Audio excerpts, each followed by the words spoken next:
Bismillahirrahmanirrahim. Assalamualaikum warahmatullahi wabarakatuh. Alhamdulillah rabbil wassalatu wassalamu ala asrofil anbiya'i wal mursalin sayyidina wa maulana Muhammadin wa ala alihi washabihi ajmain. Rabbi shrah li sadri wa yassir li amri wahlul 'uqdatam min lisani yafqahu qawli. Yang terhormat Ibu Septi dan juga teman-temanku semuanya, pada kesempatan kali ini saya Indra Wijayanto dengan NIM 215, 211, dan 295 akan mempresentasikan hasil observasi dari kelompok kami, kelompok 1, yang berjudul pengaruh harga, promosi, dan juga kualitas pelayanan terhadap minat beli konsumen pada Cafe 70 Degrees. Yang pertama mengenai pendahuluan, mengenai apa itu 70 Degrees. 70 Degrees merupakan usaha yang bergerak di bidang F&B atau kuliner yang berkonsep seperti industrial cafe yang lagi tren di zaman sekarang. 70 Degrees ini berada di lingkungan yang strategis, berada di daerah kampus dan juga dekat dengan komplek kos-kosan. Selain itu, 70 Degrees juga menawarkan berbagai makanan dan juga minuman yang ramah di kantong mahasiswa. Alasan kami mengambil tempat 70 Degrees untuk penelitian kami yaitu 70 Degrees itu sendiri juga merupakan salah satu tempat yang paling sering dikunjungi mahasiswa untuk nongkrong maupun nugas sehari-hari. Nah, kita mau meneliti mengenai faktor apa saja yang membuat mahasiswa itu tertarik berada di sana, entah itu dari pelayanannya, promosinya, ataupun harganya. Untuk yang selanjutnya yaitu tinjauan pustaka dari penelitian kami. Yang pertama ada harga. Harga menurut Rupiadi merupakan jumlah uang yang diperdagangkan untuk produk atau layanan dan juga ada masa hilangnya waktu sembari menunggu produk ataupun layanan. Yang kedua, promosi. Menurut Ciptoyono, promosi adalah salah satu cara untuk mendorong pembeli untuk membeli produk mereka dengan memberikan insentif kepada mereka. Insentif ini dapat berupa dengan diskon atau penawaran khusus yang dimaksudkan untuk mendorong mereka untuk segera membeli produknya. Yang ketiga yaitu kualitas pelayanan. Menurut Ciptoyono, kualitas pelayanan dapat didefinisikan sebagai tingkat keunggulan yang diharapkan dan juga pengendalian atas tingkat keunggulan tersebut untuk memenuhi keinginan dan juga kebutuhan pelanggan. Selanjutnya mengenai variabel independen kami yaitu minat beli. Minat beli menurut Kotler dan Kettler yaitu perilaku konsumen di mana konsumen menunjukkan keinginan untuk membeli atau membeli suatu produk, yang mana ini didasarkan pada pengalaman memilih, menggunakan, dan juga mengonsumsi produk, bahkan mungkin juga termotivasi oleh keinginan untuk memilih produk itu sendiri.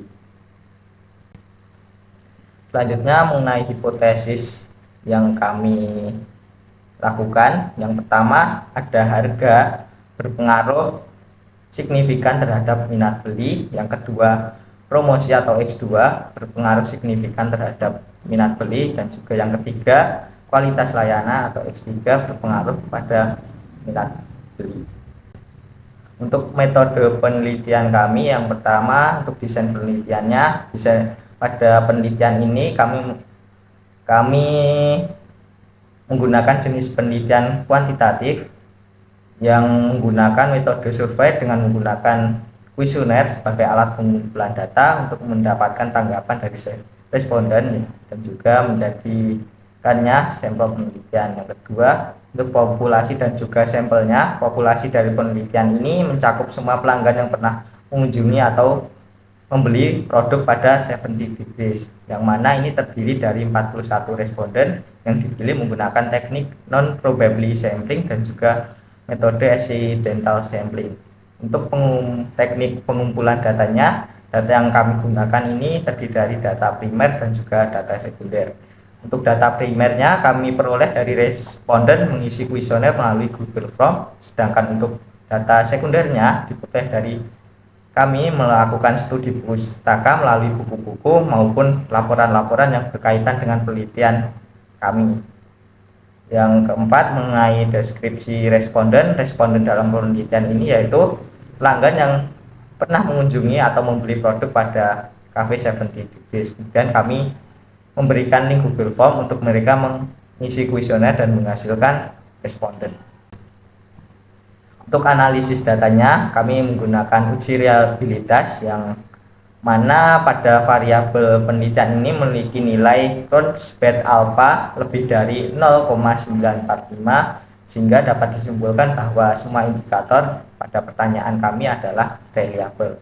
Untuk uji validitasnya, kami memiliki 4 indikator yaitu harga, promosi, dan juga kualitas layanan dan minat beli yang memiliki N41 atau memiliki jumlah responden 41, sehingga dari hasil tersebut menunjukkan jika keempat indikator tersebut dinyatakan valid karena R hitung lebih besar dari R tabel yaitu 0,2542. Selanjutnya untuk uji asumsi klasik. Untuk uji asumsi klasik yang kami gunakan dalam penelitian ini yaitu uji normalitas, uji multikolinearitas, dan juga uji heteroskedastisitas. Untuk uji normalitas, dari data di samping ditunjukkan bahwa nilai signifikasinya yaitu 0,119 sehingga H0 diterima, jadi dapat disimpulkan bahwa data residual ini berdistribusi normal. Yang kedua, untuk uji multikolinearitas. Untuk uji multikolinearitas ini bertujuan untuk menguji apakah model regresi ini ditemukan adanya korelasi antara variabel bebas atau independen.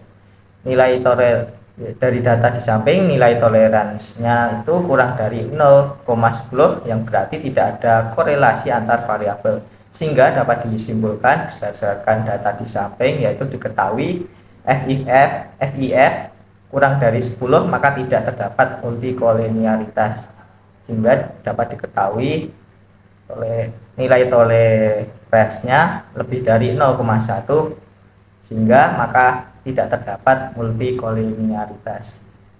Yang ketiga, untuk uji heteroskedastisitasnya, dari data di samping karena nilai signifikannya itu lebih besar dari 0,05 maka dapat disimpulkan tidak terjadi heteroskedastisitas, yang mana tujuan dari uji heteroskedastisitas ini yaitu untuk menguji apakah dalam model regresi ini terjadi ketidaksamaan varian antara satu residual ke pengamatan lain. Yang selanjutnya mengenai uji F, dapat disimpulkan dari data di atas yaitu uji F-nya memiliki nilai signifikan sebesar 0,0000 jika dibandingkan dengan alfa 5%, maka nilai signifikannya lebih kecil sehingga tolak HO, maka variabel harga, promosi, dan juga kualitas layanan itu secara simultan atau bersama-sama dapat berpengaruh terhadap minat beli konsumen.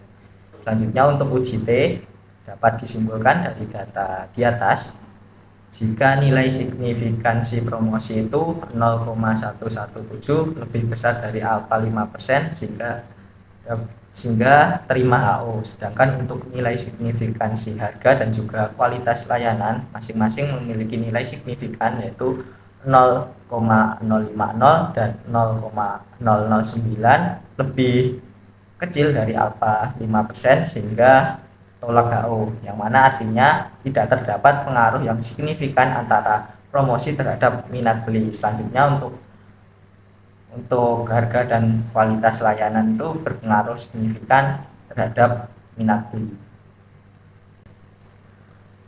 Selanjutnya untuk hasil dan pembahasannya, diketahui untuk hipotesis pertama harga berpengaruh signifikan terhadap minat beli konsumen.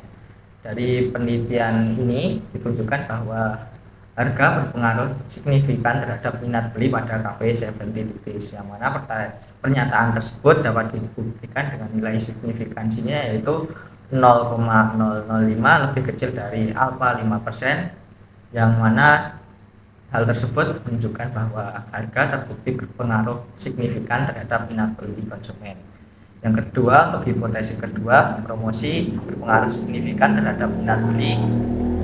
Berdasarkan penelitian kami, bahwa promosi tidak berpengaruh signifikan terhadap minat beli konsumen, yang mana ini dapat dibuktikan dengan nilai signifikansinya 0,117, lebih besar dari alfa 5%, yang mana dapat disimpulkan bahwa variabel promosi tidak mempengaruhi minat pembelian pada cafe 70 degrees.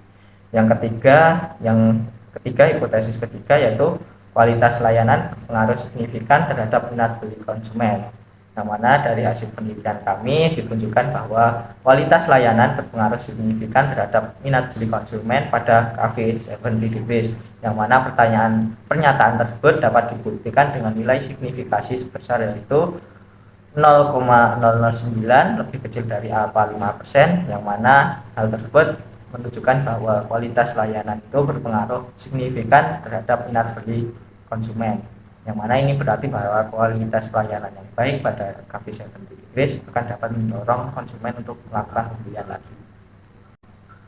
Selanjutnya kami juga punya rekomendasi atau saran untuk UMKM, yaitu yang pertama, kualitas produk dan juga layanan harus menjadi prioritas utama, karena variabel promosi kurang berpengaruh signifikan. Jadi untuk pelaku UMKM-nya bisa berfokus pada kualitas produknya dan juga layanannya.